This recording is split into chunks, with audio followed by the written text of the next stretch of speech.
Senator Josh Newman, as a Democrat, some of your Democrat colleagues say the sky is falling due to climate change. I don't often hear them talking on the news about maybe acknowledging these personal struggles, Senator Newman, talking about just how much new green energy is going to cost, or the Green New Deal is going to maybe hurt the American taxpayer.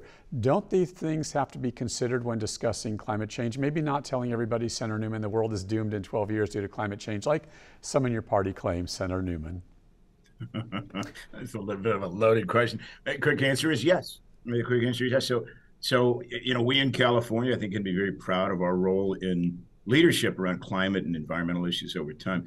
But I think you're right. We have embarked upon a really ambitious course to decarbonize transportation, industry, homes, to address various environmental challenges.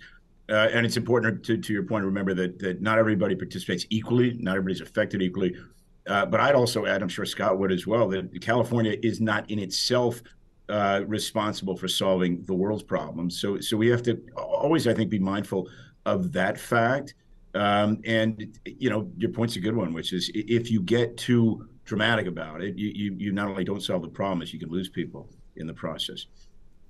Senator Wilk, as you know, the left liberals argue your party, the Republicans, well, you folks minimize climate change and that you folks have to take this more seriously. So with that, what are you guys doing here in California to fight to keep the air clean, the water clean? Obviously recognizing, as I mentioned, possibly we don't need this doom and gloom climate change narrative, which in my opinion has been somewhat divisive and doesn't always provide that solution, Senator. Yeah, I totally agree with you. I mean, one of the challenges we have as California Republicans is that we are tattooed by the national Republicans.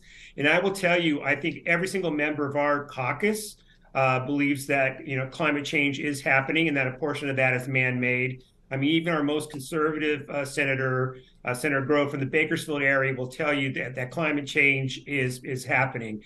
So I think what we want to do, as Josh had mentioned, we're the fourth largest economy in the world, yet we produce about 1% of all carbon emissions, and we should play our role. But there needs to be a return on investment on those dollars.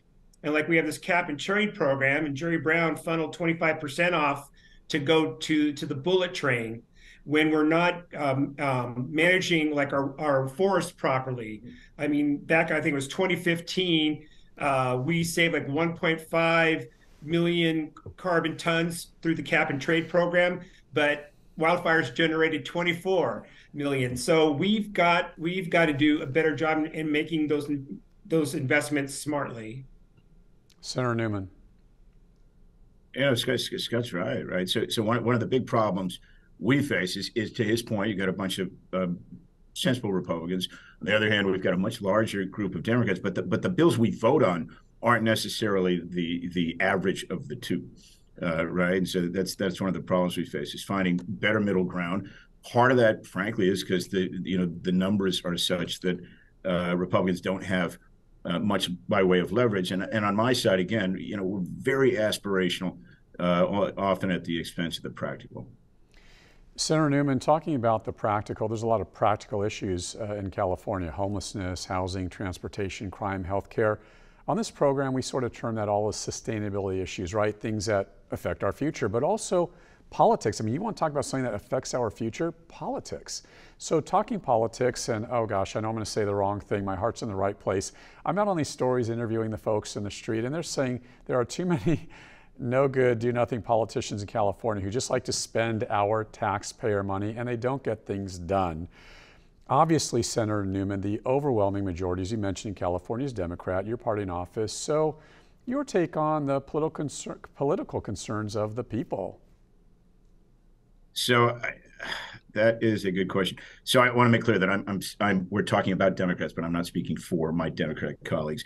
And so I don't disagree, right? My personal take, actually what brought me to run for office in the first place, was something very close to that. I think people deserve better, more accountable, kind of more honest. Honest means a bunch of things, but it's more forthright and elected officials that will speak directly about the problems that face real people and take ownership of either what we do or don't do. And so California is a massive state, and that brings it a whole host of challenges. But we certainly could do better by way of two things: the way we spend money, to Scott's point, not just tracking it, but make sure that we get the best return on that spending, but also keeping our constituents apprised and engaged so that they feel consulted and so properly served when we do these things. And quite often we try to do the right thing. We don't do that very well. Senator Wilk, to be fair to the Dems, I'm not sure, to be honest, I know exactly what solutions you Republican folks are providing. Could Republican leaders in this blue state do things differently to help the California consumer with the issues we're talking about? In other words, do you folks have any kind of blueprint? Because honestly, for the average Californian, we hear y'all, but it seems like you're doing the same things that the Dems are doing. Yeah. Well, so I say a couple things. First of all, I want to start off by saying, in my view, we have three political parties in California. We got Republicans, Democrats, and progressives. Yeah. And the progressives are clearly in charge by the policy coming out of Sacramento. And that doesn't mean they're bad people. They're good people. I like them. They just have to be wrong on a lot of these policy initiatives. I will tell you, we've been proactive on the Republican side in terms of coming out with policy solutions. We had the California Promise last year. I was a Republican leader at the time, and me and a Republican leader from the Assembly, James Gallagher, we toured the state. We had a website. We did a lot of stuff. But because we have a smaller voice, we just don't get the coverage that I think we deserve. I mean, if you add up all the number of constituents that we represent, that's the same size as the state of New Jersey. New Jersey has 14 electoral votes. I think we should have a say in the governing process as well. How do you get that voice back? How do you get Republicans? Well, I'll tell you, so two strategies. First strategy is for Republicans to pick up more seats, but unfortunately, that is very problematic. Mainly because we're just out-resourced. We had a race in the Central Valley this year, an incumbent Democrat. They spent $6 million. The Republicans spent $1.6 million, and we lost by 18 votes. 13. Oh, it ended being 13. 13. Great, 13. Good for our team. So that's been always been one of my tracks. The other, so I've now personally pivoted because I don't think that's going to get turned around. And I've always worked across the aisle, but really committed to doing that in my final years in the Senate. And Senator Newman and I are both co-chairs of the Problem Solver Caucus, which is both houses, both parties coming together to have real frank discussions, dive deeper into policy, and hopefully come out with some policy solutions that are alternatives to the extremes on both sides. Senator Newman, I'm going to digress just a bit, talking about things that might or might not frustrate the California voter.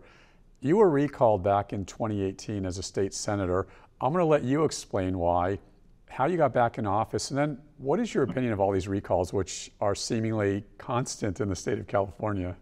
All right, I can tell you that recall frustrated at least one California voter, right? So, why do we have so many recalls in California?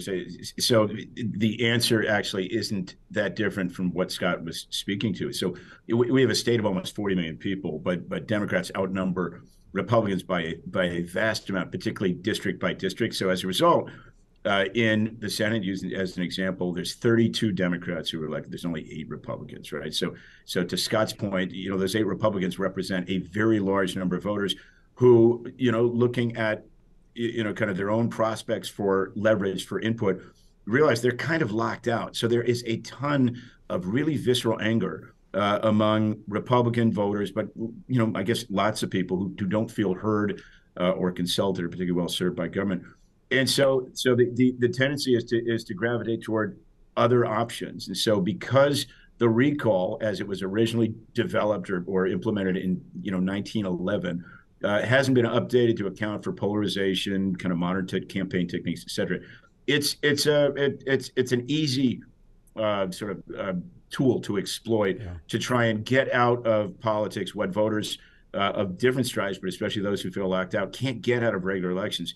That's really why recalls are so common, or attempted recalls are even more common, because people feel completely disenfranchised by the political process otherwise. Okay, this is something we have to talk about, and I'm going to get your take and Senator Wilk's take, and whoever wants to jump in, fine. We're going to talk crime, and I've got to be honest with this. It's a disaster here in California. It's a disaster throughout the U.S. No matter what the Democrats say or how progressives blame, I mean, I'm listening to the news, they're blaming COVID still, or the progressives say, well, there's not such bad crime. It's just a political talking point to the Republicans. That incenses me. I'm livid because, listen, I'm not going to cite the LA Times or all these newspapers. I'm going to cite the police blotters of the LAPD. Just check out the police blotters every week in LA or throughout the country. Crime is not a political talking point, senators. Crime is increasing dramatically. We got violent crimes, homicides, home burglaries, whatever the case may be. And it's got to be a priority for both Democrat and Republican. Whoever wants to jump in, go ahead. I'll let Scott go first. Well, I mean, I completely agree with you. Everywhere I go, people talk about crime. I remember I was out in Victorville. This had to have been pre-COVID.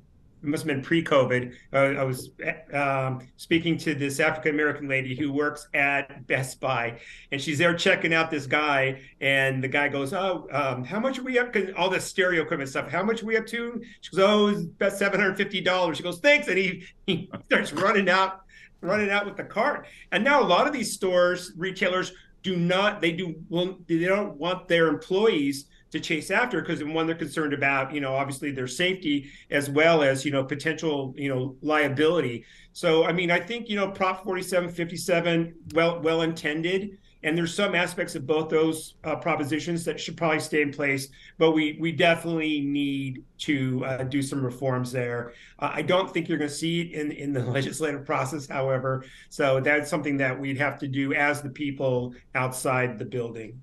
Senator Newman. So let me give it a little context. So Scott mentioned, a guy running away with X amount of goods, right? So California did raise the threshold for the amount of the value that you could steal before it was considered something above a misdemeanor offense. So $950.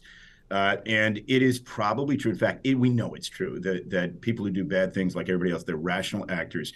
And so what you have is systems behaving like systems will. So surprise, right? We have a lot more property crime. We have a lot more theft, especially at kind of the retail level, because people know exactly what the rules are, and they're going to push it right to the end.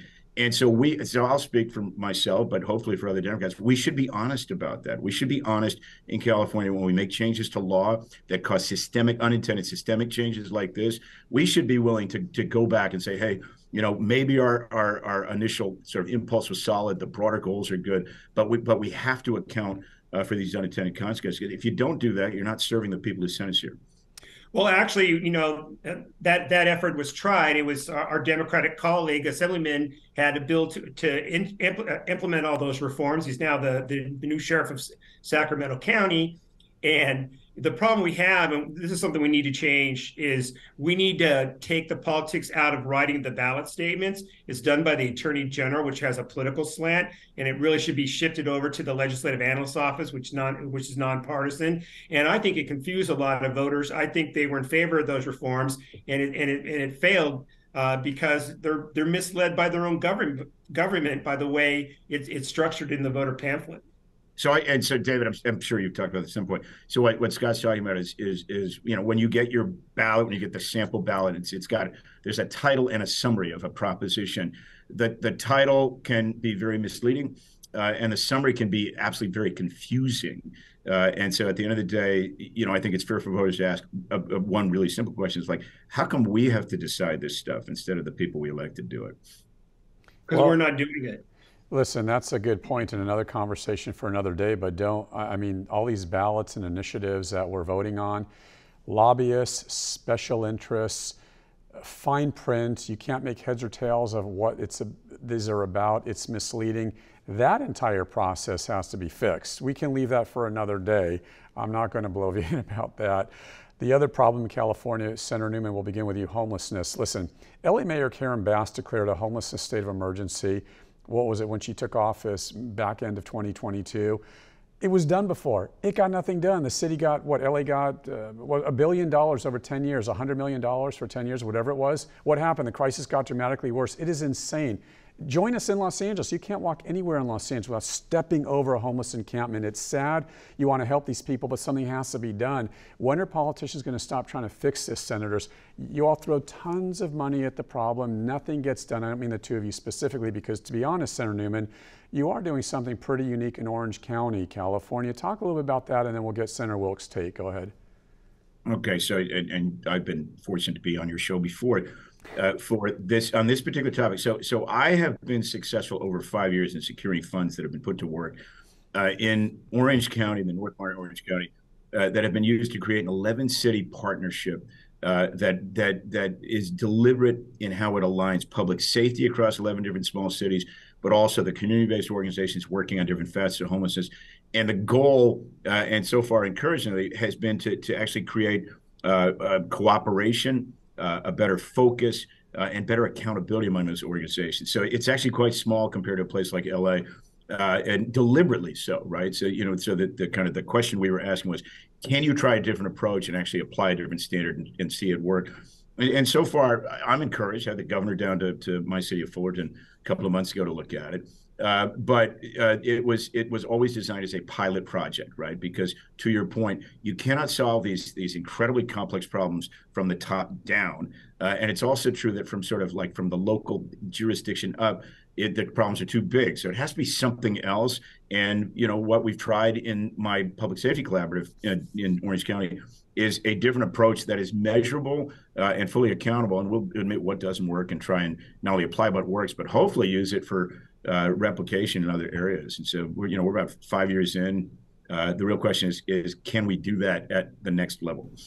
And I reported on some of that several months ago. You use technology, you use collaborations, you use police officers, you've got facilitators out there, you've got people in the street. It's a very unique thing. Why can't, Senator Newman, that sort of project be taken to a larger city like New York or somewhere, Los Angeles, New York, somewhere in the Bay Area, and try to combat homelessness at more of a grassroots, direct level?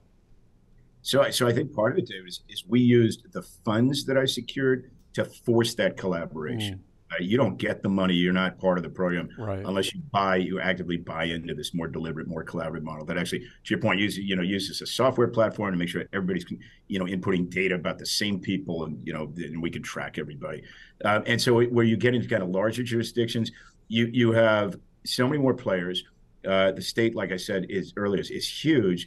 And when something's too big, it's really hard to manage and track and assess and hold accountable. And so we really haven't learned that lesson. We keep trying new and different big ideas instead of getting back to basics. Senator Wilk, any new ideas on homelessness?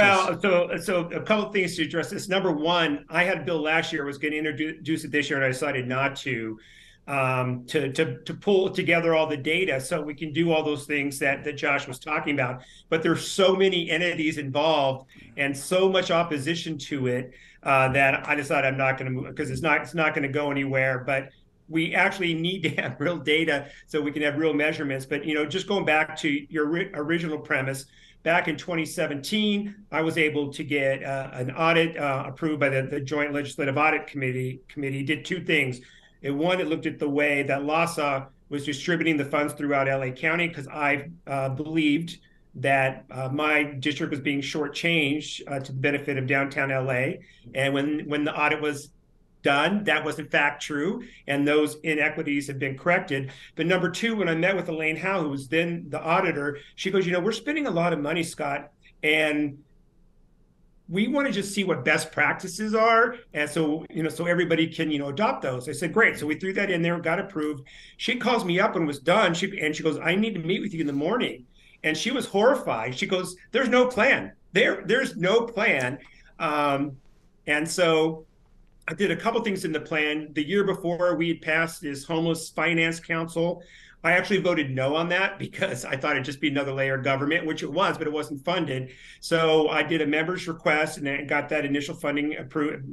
Governor Brown put it in the budget.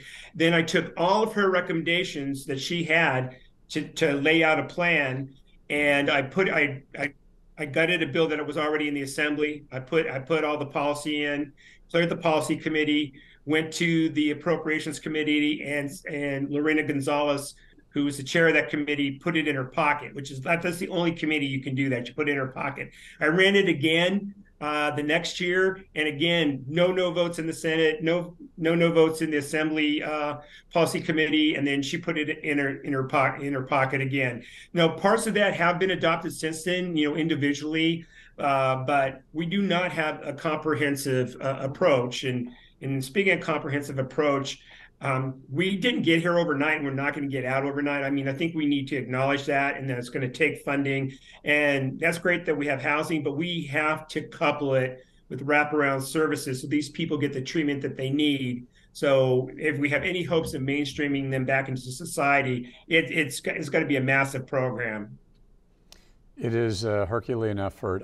We have a few minutes left, and here's something I would be remiss if we do not talk about, and I'm going to be honest, and I hope I don't offend either of you. People hate politicians. For that matter, they hate news reporters, and possibly deservedly so. But speaking about politicians, and we'll talk about reporters later, what can we do to sort of get the public more involved and have people be less cynical, you could say, about politics, about politicians? So it's kind of a me-we, right? It's a win-win. We're just all in this together. Newman, and then to Wilk.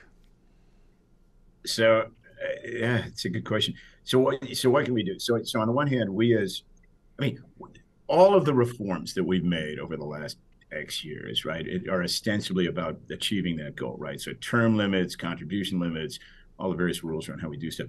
None of that stuff is where campaigns get more and more expensive. Scott referred to it earlier just how expensive one Senate campaign was. And so what you have is a situation where people are really far removed from civic processes, right? So the average, the number of people who can name their elected official at the state level on an average basis is 11%. So that means 9 out of 10 I might think everybody loves me, to your point, a lot of people don't, but 9 out of 10 people don't even know, who Scott and I are. That's a really big issue, right? And there's lots of reasons for that. Even as people have every reason, I think, to be frustrated and over time become cynical. And so we need to lower the barriers to entry, but make it more feasible and more attractive for people to be more involved in their local processes. And then because we've got 40 million people in the state, we have 120 members of the legislature, 40 state senators, and 80 assembly people. And on the one hand, people will give me too much credit. They'll say, you're one of those 40. You must be really smart.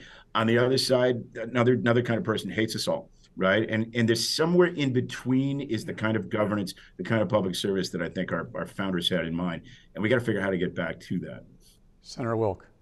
Yeah, well, I can only control what I can control, which is me, and I'm as cynical as everybody else, particularly when it comes to your profession, the media. Yeah. I don't trust anybody, and I came to that conclusion back in 2012. So it's very frustrating. But in terms of what I do, I mean, obviously, I'm a middle-aged white guy, Republican. I spend a lot of time going to classrooms and talking to students. I've been very involved in working with foster youth. 1 of every 3 foster youth in LA County is in my district. Go to African American churches, Hispanic organizations, because my district is 40% Latino, 13.5% African American. So go and share so they know that I'm a real person. I think too many people see us as 2-dimensional and not 3. And then I like to engage with my constituents. I take a little bit of time every month, and I will call people that have emailed in or whatever, complaining about something, and talk to them. It's really fun getting them on the phone because they act much different on the phone than they do in their email. And then if you write me a letter, I write you back because I want you to feel connected to your government. And that takes time, but I think it's a really important thing to do. And let me add to that, because Scott's absolutely right and on the right track. So we're living in an age where the average person seems to know everything about the Kardashians, or if you're a dude, everything about fantasy sports, and very little about civics. And so education clearly is a part of that. I'm proud to be the new chair of the Senate Committee on Education. We have to get back to basics and educate not just kids, but everybody about civics, and give them a reason to feel invested enough to participate. Otherwise, it's only natural they become cynical and disengaged.